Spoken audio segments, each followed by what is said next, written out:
It's a made-for-TV election year photo op for the president to kick off the 4th of July weekend. It's going to be a fireworks display like few people have seen.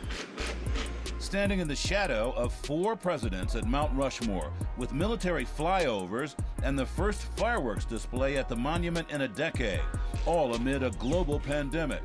Critics say the event is risking coronavirus spread among the expected 7,500 spectators.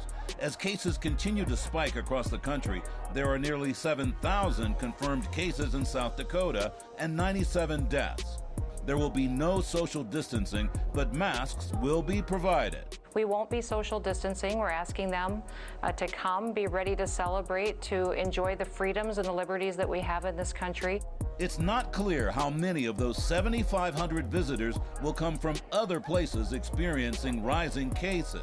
We are concerned about the coronavirus. We want our visitors to be safe and healthy. We're very confident that we have been quite careful in analyzing the situation on how to have a safe and responsible event. The president once suggested to South Dakota's governor that he'd like to be the 5th face on the mountain. And here in Trump country, people actually buy into it. One day, Donald J. Trump will be on that monument. I firmly believe.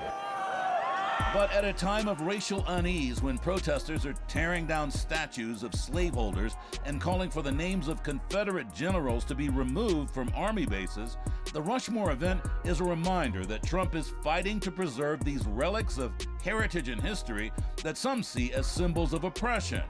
And to indigenous people, Mount Rushmore, with 4 white presidents, 2 of whom were slave owners, is one of those symbols. Indigenous people and my ancestors fought and died and gave their lives to protect the sacred land. And to blow up a mountain and put the faces of 4 white men who were colonizers, who committed genocide against indigenous people, the fact that we don't, as America, think of that as an absolute outrage is ridiculous. The dispute over Mount Rushmore has gone on for decades, carved out of South Dakota's Black Hills on land sacred to Native Americans who have never gotten over the fact that the government took over this location and turned it into a tourist attraction.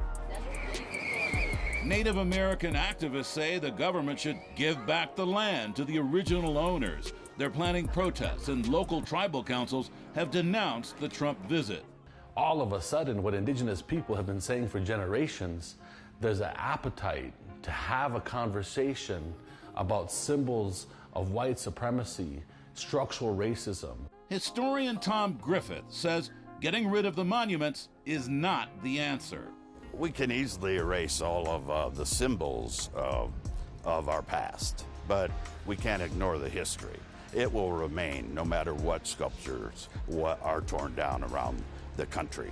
And that continues today. To some, Mount Rushmore, the creation, is almost as controversial today as its creator, Gutzon Borglum. The sculptor was an ardent supporter of the Ku Klux Klan, though he never took the oath. I think more than ideology, but more practically, he was affiliated with the Klan to raise money.